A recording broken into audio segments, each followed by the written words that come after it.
Hey, money nerds, if you have ever wondered how you can start to incorporate style into your life with your clothing and your wardrobe and really present yourself in the best way possible, this episode is going to be for you. Today, we are joined by our guest, Laura Tully.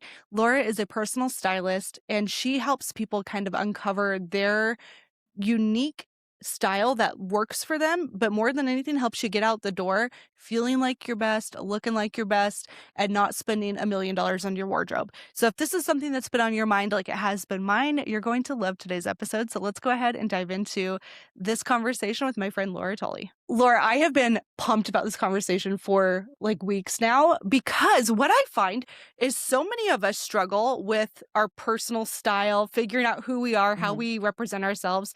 So I'm really excited that you're here. Thank you for hanging out.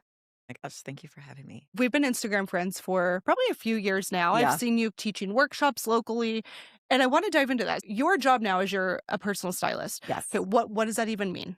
As my son says, she styles the people. But in real life, my job is I show clients how they can build a wardrobe that feels like them. It supports their confidence, but most importantly, it supports their real life so they can get dressed, look great, and feel really good in any space that they show up in.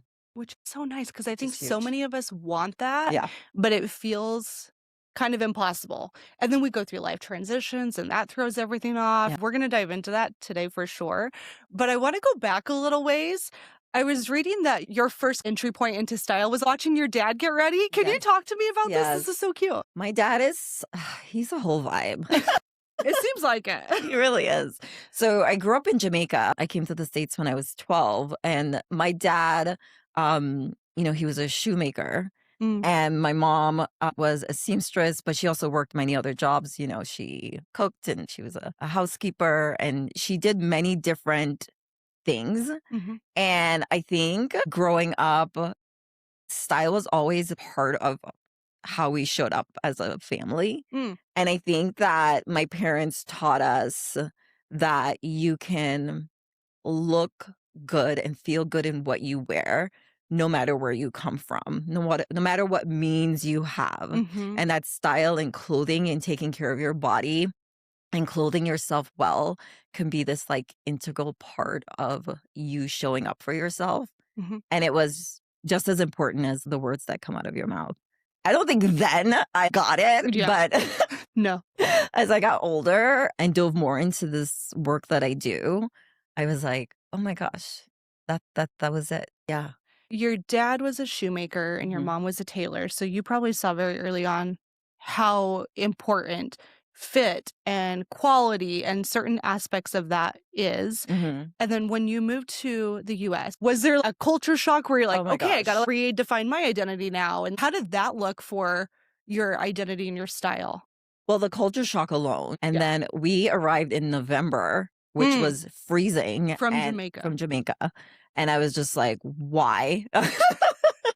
But I remember this so clearly. I remember my dad met us at JFK and we're at the airport and he like hugged and we cried. Oh. And I just remember him putting this puffer coat around me. Oh yeah. And he says, baby girl, it's going to be very cold outside, you know? This is really funny because the coat was this J. Crew like puffer Oh sweet. coat. And I think about that coat, like, I wish I still had that.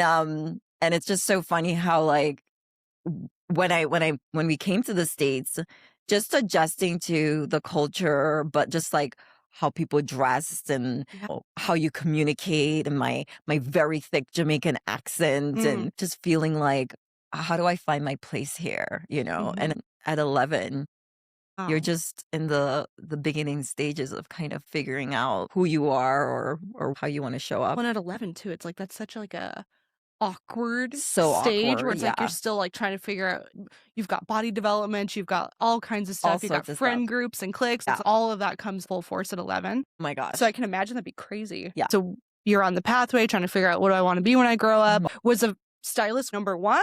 Was that even on your radar?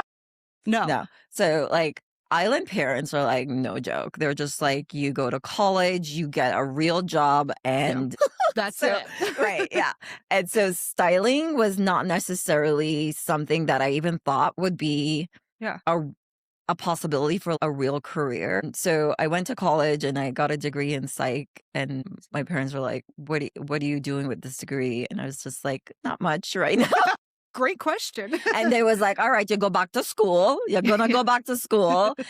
And so I went back to school for nursing and was like, okay, I should probably work at a hospital to see if I want to do this. So I worked at the hospital not far from where we lived. But style was still not in my arena. It didn't happen until much later in How'd my you get life. there?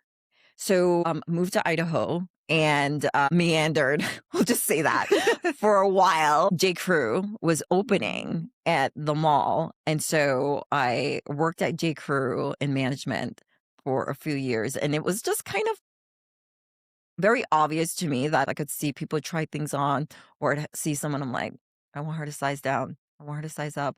If she could put that blazer on, that would be a game changer. Just like Mm. intuitively knew what worked on people. And when the personal styling position came in as a full-time position, I switched over into personal styling. It was such a natural transition for me because I really enjoyed taking care of people, but also just giving women, especially women, I worked a lot with women, just the tools they needed to stop letting clothing be the guiding light to how them see themselves, and instead incorporate some real clarity. Why is this not working? What am I searching for? Do I understand what actually works on my body? Hard. It's such a challenge. I saw that taking that mystery out of, I really like this on me and I understand why, became this really important part in me moving towards working as a stylist beyond J. Crew. That's I didn't even realize that J. Crew had a stylist. hmm So I think that's awesome, first and foremost. When you were working in that and you started to take on clients on your own, we're Yeah. like, okay, I think maybe I could like make a go at this, turn this into an actual business. How how did you start to find these commonalities? Was it always the same things that kept coming up for you when people were complaining about their style or lack thereof? What was the stuff where you're like, this is interesting. I'm noticing a pattern here. I think it was very layered. Okay. I think there was some through lines, and clearly we all have these concerns. But I think as I started to build my business, I realized that my work wasn't going to be about treating every client the same way, Mm. because each of us have our own stories, how we got to where we are today, how we see our bodies, the conversations we have in our head about how we see ourselves. And I realized more and more as I got into these really personal spaces with clients that their willingness to talk to me and share what was going on, but also things that they didn't say as I combed through their clothing or had them Mm. try on certain types of clothing and how they responded, like a visceral reaction Mhm. or just a comment that they would make. It told so much about what I saw as an important shift towards style. And interesting that your background was in psychology too, because Yeah. I can imagine that totally ties together. Okay, so you're working with some clients and you're starting to have these conversations. You're having them try on new clothes. Is this clothes you would bring to their house and say, "I want you to put this on," or are you starting with their existing wardrobe? What they have, their Okay. existing wardrobe, what they've gone to the store or ordered online and brought Yeah. into their space. Because the ground zero of what you want for yourself usually is within that space. It just sometimes takes a different eye to kind of excavate what that is and what it means. And so when I'm having clients try their clothes on or tell me what's one of their favorite outfits or what's something that they keep putting on and taking off or what they just don't wear, that just tells so much information about not just what they're desiring for themselves, but also where my skills come in. What do we need to bring in Mhm. so that you're not spending an hour and a half taking off and trying on, or you're going online and ordering something, or you're doing what did one of my clients call? Oh, panic shop. Oh, for sure. I've been there so many She times. calls it, she's like, oh my gosh, I panic shopped and bought all these stuff, Yep. you know, And so I use a lot of that information to collect data about what works on you. So we dive into the real information as to why something works on your body. So it takes away the fuzziness of every time I put this on, I just feel like claustrophobic. Mm. Or every time I put this on, I feel like I'm pulling down on the sweater or tugging on it. Or I put this on and something feels off. What is it? Mhm. And so we really distill that, you know what, like you're 5'4", you're petite and curvy, you've got the girls, which is the boobs, I'm like, "I you're wish." busty, or something. Now we're understanding that it's not so much what's going on with your body, it's just these clothes aren't Mm, serving you the way they're supposed to. So we're taking the constant guessing out of the picture and mm, putting real information to why something is working. Oh, it works because look at this lower neckline. It's a mm, little bit more tailored. The shoulder to hip measurements is a little bit shorter. The other things mm. were just way too long for you, too much fabric. Just, I, like, heavy. yeah, those things really give a lot of guidance to choosing Mm. well so that you're not just like For sure. Yes. blindly searching or just hoping it will work. You're, like, hitting exactly how I get ready most of my times. I'm like, I think that's probably fine, I don't know." It's really funny, though, because it's, one of those things where so many of us, we look at pictures online Yeah. and we're like, "Okay, love this outfit. Can't quite tell you why I love it. I just think it looks good." Mhm. Or we go to Pinterest and we're just blindly saving and we're almost aspirational saving. We're like, Mhm. "This is the style I think I want." Yeah. But when we go to recreate it, it just falls flat. What's the reason? Why do you find that our outfits are maybe falling flat or something seems like it's just missing? Of this question. I think a big reason is because there's nothing wrong with gathering information. Mm. There's nothing wrong with being inspired and really appreciating someone's vibe and how their aesthetic Mhm. works, but it's inspiration. It is not a blueprint Mm. for you. And what I mean by that is that person comes with her own context, her own story, her own history of how she got to where she is. Mm. And so the idea of copying and pasting on you with your own journey, your own way of moving through your life, you've got like maybe 3 or 4 errands to run, and then you have to meet a client or whatever the case is. It's not taking into consideration the groundwork that it takes to build why something works on Mm. someone. Makes sense. And I think sometimes we also associate it, it can look like someone's wearing a particular style that we love, and it's really set up in a way that is very edited and For sure. very posed, and it doesn't really translate into real life because we don't have all the data. Oh, she's 5'10". Oh, she's wearing this size and I have hips and I have Mm. booty. There's nothing wrong with gathering that Yeah. inspo. But I think at the end of the day, what style is a personal experience about how you're choosing to show up. Mm. Right? That has to be built through your own data, your own insight about, Mm. I really like how this feels on me. Mm. Or when I wear things that are too tight, I feel so uncomfortable. Well, let's unpack what that means. Yeah. And so you're working from a lens of more Yeah. self agency Totally. as opposed to I'm searching outwards for someone to tell me all the things of why something's working. I'm thinking about this too, and like the high-waisted jean trend. I'm like, Mhm. oh yeah, for sure. I'm short. This will be perfect. And I do it, and then I like do a little French tuck. I feel like Humpty Dumpty. This is ridiculous. Like seriously, this is not working. And I'll ask other people, "That looks fine."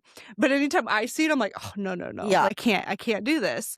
And so it is funny how you can't just go adopt somebody else's style. You really do have to kind of cultivate your own. Yeah. I presume when we're starting to think through our own style, we probably use that inspo to say, "Okay, here's why I like these things. Mhm. I'm into coastal Maine style," whatever it might Whatever. be, Yeah. right? Yeah. So you're finding your inspo there, and then when we look at our closet, well, that's a mistake. This doesn't fit this vibe that I'm Mhm. hoping to go for. Do we just throw everything away and start over? Do you just pick out just your favorite pieces, put the rest away? How do you start to even pare down to figure out what is going to work for you and what's no longer serving? Yeah. I would say the best starting point is actually not Pinterest at all. It really is what you have in your closet now, Mm, because those things didn't just appear in there for no reason. You went to the store, you tried it on, you ordered it, you wore it a few times. I would say a really strong starting point is think about what you want to put on a Tuesday, going to mm, meet a girlfriend for dinner, or a Saturday morning, maybe going to the farmer's market and either meeting up with a friend or then going for coffee or something. yeah. So what that does, it like brings us into our real life, because I think sometimes the idea of being a stylish person comes with this certain type of aesthetic that makes us think that I have to live a certain type of life in 100%. order to be a stylish person. But real style, the one that loves on you, supports you, makes you get dressed in 20 minutes or less and get out the door where you're like, I'm so cute, is the one where you are able to understand how you move through your day to day so that you don't have this defeating expectation. I'm never going to wear that dress, or this dress just sits in my closet and I never wear it. Because your clothing shouldn't make you feel bad about your body or who you are and how you live your life. I feel like for so many of us, it does. I'm going through this process right now where I'm really into Swedish death cleaning. So I'm kind of going down this whole rabbit hole of decluttering and just trying to figure things out with what do I want to keep and what would people Yeah. be happy to inherit and what would they be like, get out of here? Why do you have this? I'm going through this whole process. Yeah. And I kid you not, Laura, I looked at my drawer and I have probably 3 pair of jeans that are not at all my size anymore. But no, no, no. I'm gonna get back to my pre-baby weight. It's always these aspirational things where we hold on to them. Mhm. What do we even do with those? Do we keep them? Do we get rid of them? What's your method when you deal with stuff like that? Yeah, this is a really interesting question, because when we see a piece of clothing that is either pre baby weight Sure. or when you were a certain size, focus less on those jeans and more about who you think you are Mm. or who you think you were when you were that size. Ooh. Because our lives and all the different seasons that we move through are going to be constantly changing. And I think that when we have singular guideposts to where we see our value, whether we think we're worthy, how we feel we can only show up our best selves, and it's attached to whether a size or something like that, that is more of an important conversation that we need to unpack, because then it's really not about the clothing anymore. And I think with my work and what I do, people are like, whoa, Laura, because my work is about style and fashion and Mhm. clothing, and how I move through with clients is nothing outside of who we are should Mhm. hold that much power over Yeah. how we see ourselves. And the fun part about what style can do, it can be this honest expression of how we deeply see ourselves. Mhm. Where I come in is showing you how to reach that, but then what those actual pieces are. You're like, show me Yeah. the money, show me the pieces, Yeah, right? for Show it sure. to me. But I think so much of the need to either hold on to certain sizes, we're asking a much deeper, more important question, because that worth that we already own, that we Mhm. already possess, no matter the size we are, has True. always existed. Now it's Mhm. just really working to shift that mindset, which is a process. I It's know funny that. with clothes, we feel that way. Yet I think about with shoes, whatever, it doesn't Yeah. get gone, like, but for some reason, it's women in jeans. I'd Yeah. say that's the biggest. Jeans. Jeans Yes. are it's so interesting. Probably dresses, I don't know, is that a thing too? Or is it mostly I jeans? think it's jeans. I think jeans has such a very close cultural touch base to how Mm. we view our status as women in a way, So you sad, but know? so true. It's so true. But I think all of those social applications that have been applied to how women grew up viewing style, we think this way for a certain reason. These thoughts didn't just appear in our heads because were thinking that way. There was definitely layers of Pressure and pressure. media. Yeah, that told us if you did not look this way, if you don't fit this mold, if you're not the Yeah, part of this template, you don't belong. I think a lot of that is shifting because women are showing up in a way that is about being honest with who they're choosing to be. That is definitely translating so much into style, and we see it. for you, when you are starting to go through this process and somebody's to the exciting part where they are ready to add new items, Yeah. what are some things where at a bare minimum, girl, you need this, this, and this? What are usually those things? Sounds so basic staple, but t-shirts that fit you well. Yeah, okay.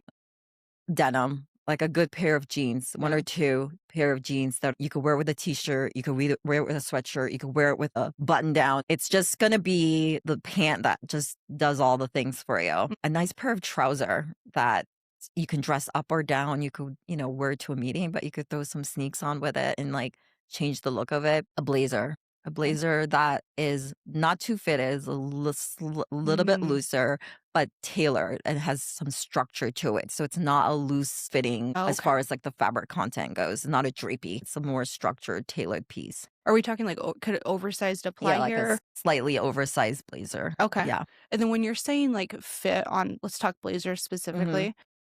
I think a lot of people don't understand this, and sometimes myself included. What is a good fitted blazer? What does that look like? Yeah. So let's start with the shoulders. Okay. Usually you want your blazer to kind of sit where the seam and the arm, it shouldn't extend too much over your Oh, real shoulder, but you should be able to grab, because it's slightly oversized, a little bit of the shoulder pad. okay. If you're grabbing like a whole bunch, then it's just Too it's much. it's really oversized. But if that's your vibe, then go for it. But I would say you should be able to grab a little bit Okay. for a slightly oversized blazer. I mean, I know for men, is it like here is Yeah. where the Mhm. what Yeah, and is for it women, same? pretty much the same. Yeah, like, right, so that you can cross your arms and not feel your blazer all the way up here, but at Right. your wrists, Mhm. is the sweet spot. Okay, Yeah, that's good yeah. to know. Because then when it's too long, it looks a little sloppy. But again, the style in the trend right now is a lot of oversized Seems so. styling. It has to be in context with the intention too. Oh, clearly that's a super oversized blazer. That makes total sense. Yeah, instead of looking frumpy. Yeah. When you are purchasing a blazer, is there like a color? Does it just totally depend on your style? Should we do the hot pink? Should we go for more neutral? What do you recommend there? My suggestion is when you think about your, so I'm bringing you back to your real life because okay, let's talk about this hot pink blazer. Have one. I love For example. it. But Okay. it's not my primary. Right. It's not your primary. No. I always talk about packing Yeah. a lot, packing for a trip. You're going Oh, 2 to 3 days somewhere. Okay. okay. And I feel it's such a powerful test to the health of your closet because it allows you to really see not just what you're going to look cute in, but like, do I even own the things that will help me move through my day? Or am I going to the store to have to purchase these things? So back to the blazer, it depends on my client's style, but Mhm. for the most part, I always go with like a classic, cool cut. And then based on their style aesthetic, then I choose either a color or some sort of print or a Glen plaid or something like that. That's where you like, can have a little bit more fun with it. Yes, and it's part of their personality because I have my own style, Yeah. but I don't copy paste my style onto my client. I definitely think the through line with my clients is that I tend to move towards simplicity as far as Mhm. the shape of the style. Let's not add all the things to one item. Right. Let's look at a picture 5 years from now and still want to wear it. But I think also once we distill down to like those key staples Mhm. that you have a good t-shirt, jeans that fit you well, a great button down, a blazer that fits you well. Those staples are going to be the anchor that gives you some mental bandwidth about what works on you. And I think then you have the ability to kind of move through the decision process of building on that data, that bold Mhm. color, you're drawn to it. So you bring that in. Or you're like, I really love like eclectic collars. I want Yeah, collars with some drama or sleeves with some drama.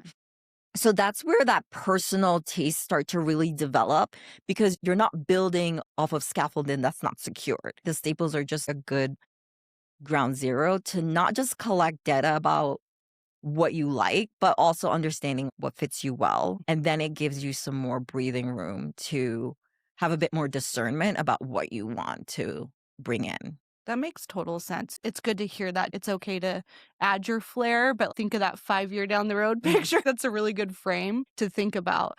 When it comes to t-shirts, the jeans, mhm. are you brand specific? Do you care? Do you have some go-to places? Is there anything that you gravitate towards? Depends really on the client, her size, her cut, all the things. And it's about a couple of things. The longevity of that item. Is it something that really works for your lifestyle or are you just collecting them, Mhm. for the sake of it? Um, and it's not to say that you have to spend a lot of money on clothing for it to serve you. Mhm. But I think, like, if you're coming from a space where you understand what works for you, then the ability to kind of, like, choose what you want, then brands don't really matter That's fair. as much because you're just really looking at the item. That makes so much sense. Yeah. I look at so many brands that I actually don't even remember their I names. know, I know. I do believe that for You you. know? I really don't. And I think it's because I don't retain the brand information so much as the fit and cut. I love that this went up to a size 24 and like this drape and the fabric content was cotton, linen, and like real, Mhm. Those are the things I remember about a brand because I know it's going to serve another client of mine when I'm working with her. That's kind of what I focus on. I mean, I have a few brands. Like I love Lisette, Leset. It's a Yes. great t-shirt. Just so good. They're a little bit thicker too. They're a Okay, little bit thicker cotton and they just work for lots of different sizes. good. Are we talking like you could wear this in the summer and still be comfy? Yeah. Nice.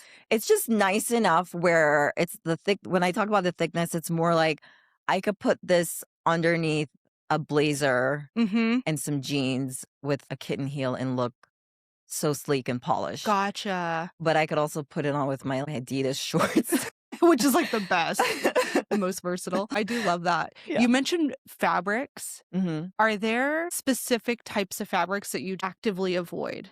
If we could make it not synthetic, that would be Sure. fantastic, right? It is really hard to come by a lot Yeah, it of is. 100% cotton, 100% silk. I mean, they're out there. The price point definitely goes up more because when we're mixing and adding different synthetic fabrics, then the price points will be a little bit lower. This mom hired me for her daughters Oh, cool. and they love to thrift. And she's just like, I just want them to build their confidence in how to choose what they want for themselves, which I was like, oh my gosh, I love Amazing you. mom, Oh my right? gosh, I love that so we went to a few thrift shops of just how to Yeah. peruse through. It was more about like what catches your eye, looking at how it's made, can we tailor it so that it fits you the way it should? Because tailoring is such a huge win when it comes Hmm. to making something really work well for you.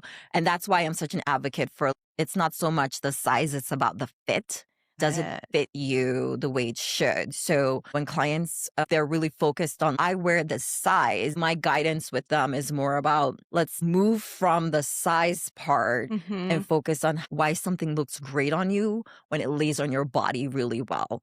And that's the fit part that is a game changer Mm. because then you're not being the cultural hijack of vanity sizing and Sure. all the things that comes with it. You have this sense of self agency about how you know something should lay on your body, which Mm. then gives you so much more opportunity to choose well in the beginning as opposed to Hmm. feeling like I'm just kind of grasping. I heard once that when you're going shopping, whatever you pull off the rack is the starting point, and then the tailoring is the final. It's not designed to fit your body perfectly off the rack. Is that true? Is there some merit there? Does everything have to be tailored?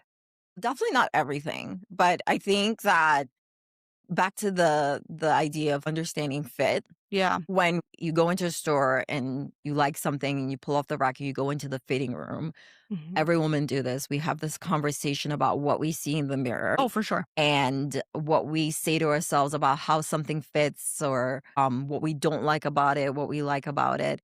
And I think if we can drone view from that moment and apply real information, okay, these jeans are super gappy in the back because Mhm. I have a butt, or it's too snug in my hips. So if I go up a size so it fits me well in my hips, I can get the waist completely taken in with a tailor. Gotcha. So now I have jeans that aren't gapping in the back, but Right. when I sit down or move around, I don't feel like it's too tight on my frame. So you're shifting the conversation from something's wrong with my body to, Right. oh, this is what needs to happen for these jeans to serve my body well.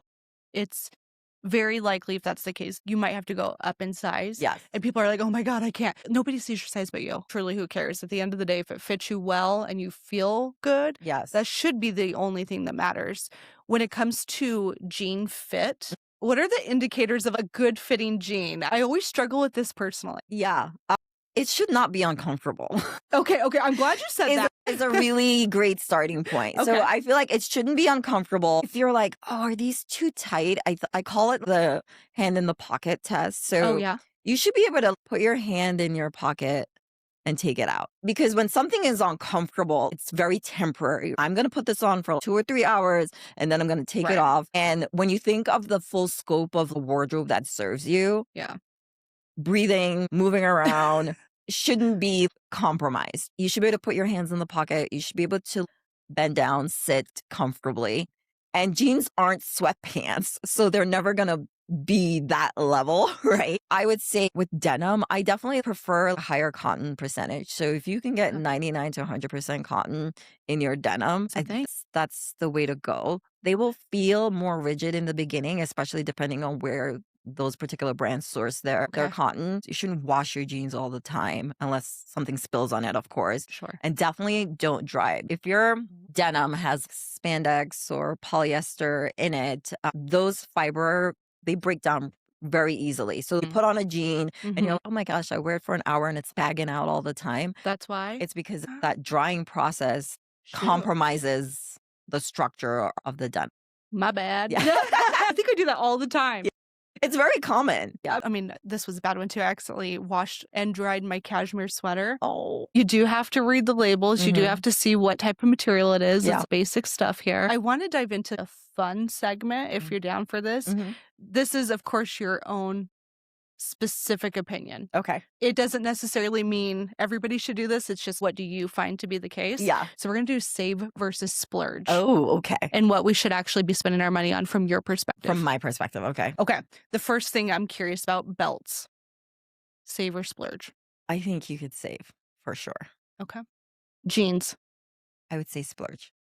Ooh, yeah. Yeah. And when I say splurge, I'm not talking about like you have to spend $500 Sure. on the jeans, Yeah. but back to the fabric content.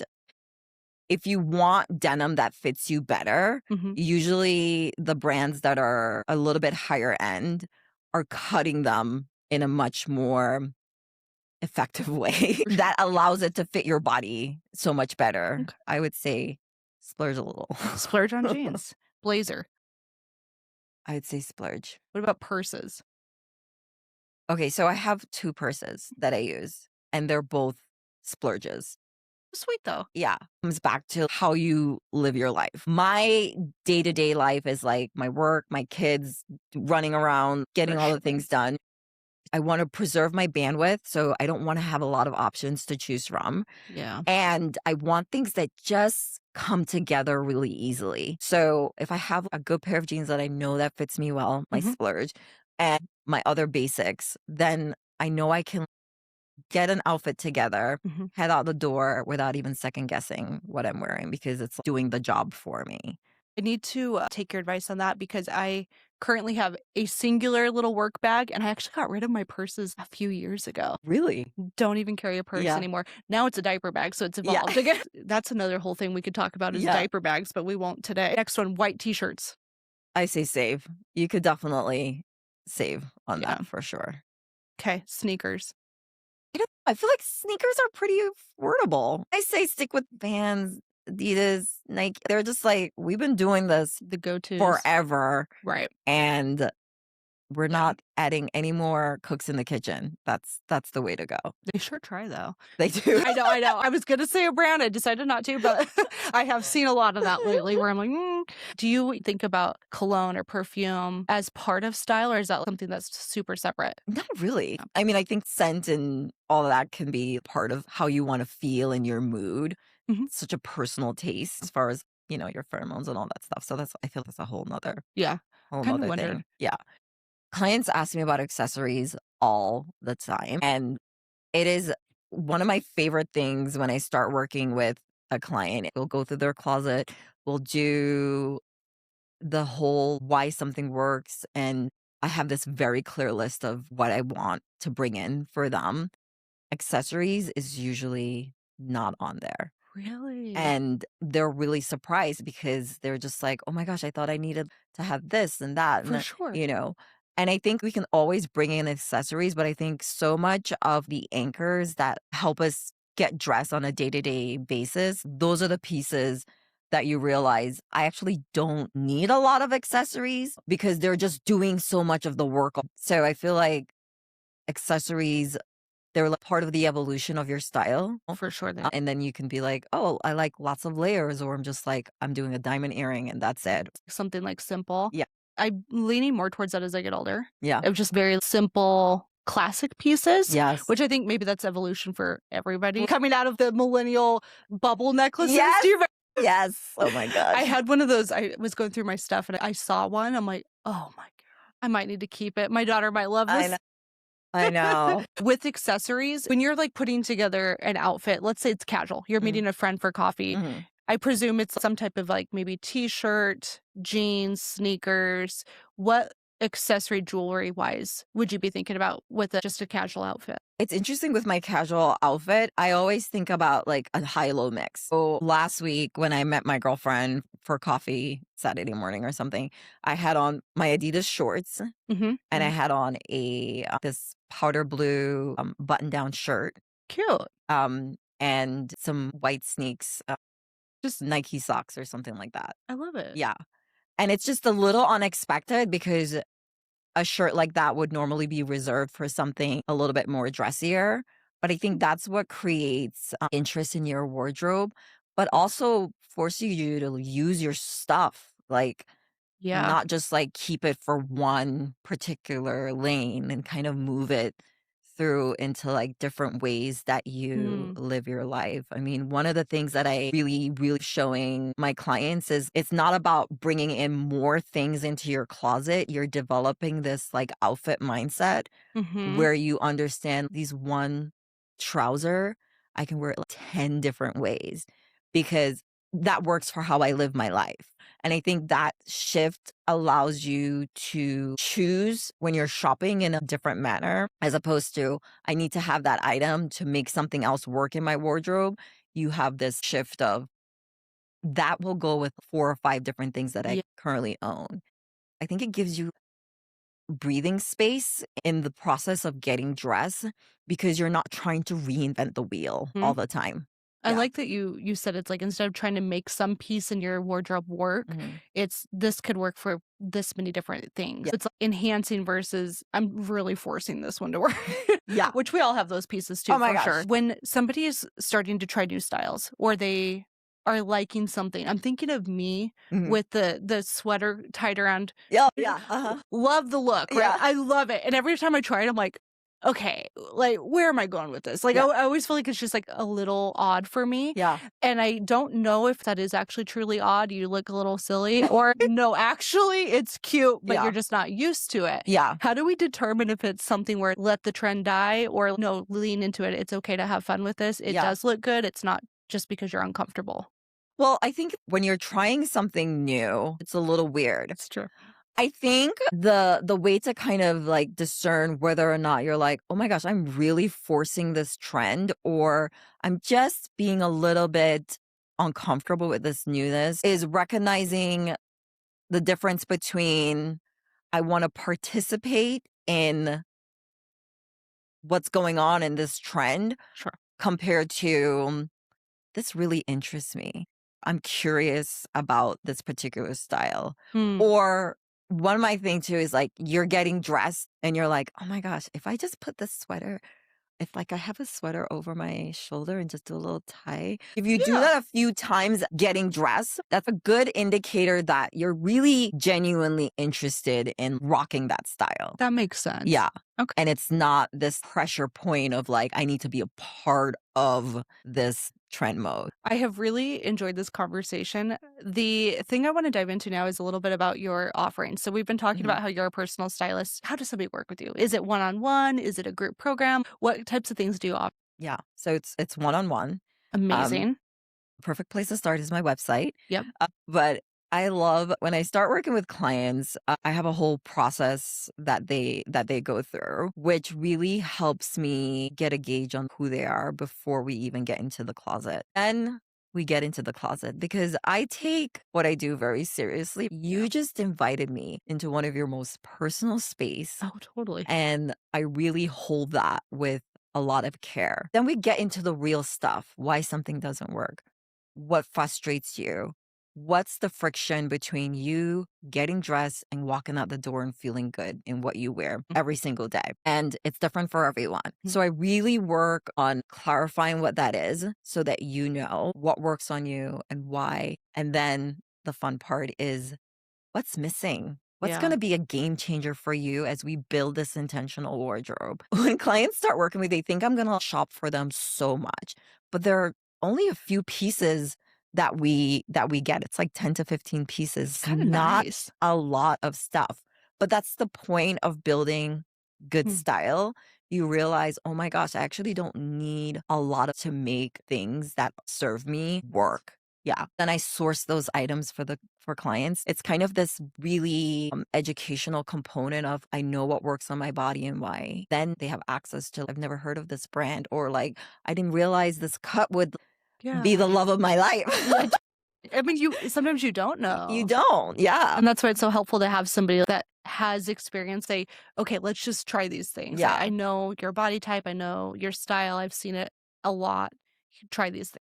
Takes the mystery out of Yeah. it. Then we create outfits through these pieces. So you have this really guided template of how you can repeat outfits. It's telling you, I like this. What is it about it? And Mhm. really distilling that down to, okay, we need a little bit more of these types of cuts because you love on them. And those are the things I talked about earlier that frees up the bandwidth for you to expand Mhm. your personal style because you're not trying to build this bedrock of what works. That foundation is built, and Um, then you can kind of expand from there. the time frame for that is Oh, it 2 months. Yeah, I would say it's about a 6 to 8 window from when yeah, we get started too. that's not Yeah. bad. I mean, the best part is when Yeah. clients just flood my texts with Aw, outfits of them feeling great in what they so fun. wear So fun. and that they got dressed in like 10 minutes. You're like, Yeah. yes, One final random question. What's your opinion on color theory? to each his own. Yeah, true, true. I think at the end of the day, there are things that we genuinely like and want for ourselves. Mhm. And I think that sense of self agency is something that is really important to hold on to and preserve as much as possible. And I will have client that will say, I was told I can never wear this color and I really like this color a lot. And so we will kind of unpack what that means to them. Yeah. Sometimes it's not necessarily that color, maybe it's that particular tone or, Yeah. or they paired it with something else. But I think Mm. at the end of the day, personal style isn't personal unless it really holds the most honest version of who you're choosing to be. Yeah. And I think that is a really important component to building a style that makes you feel like, "Oh my gosh, this is me," you know? Yeah. And so the inspiration that you will get from like maybe even having your colors done can be just a part of Mm. the picture, but it's again, it's not a blueprint Yeah. to the complexity of who you are. Thanks for letting me pick your brain and learn from you today. It was so fun and interesting to hear that style is so unique. Finding your own personal flair is great, and sharing all the principles too. I appreciate it. Thank you for having me. You're lovely. You are too. I'm so happy we got to meet in real life. I know. Finally. So good. All right, that is it for today. What did you guys think of this episode? Do me the biggest favor, share it with somebody that you know that could really benefit from this, and apply some of those principles yourself. I think it's going to make you a little bit better too when it comes to your style. All right, that's it for this week. Thank you so much for hanging out, and I'll see you next week for another episode of the Money Nerds podcast.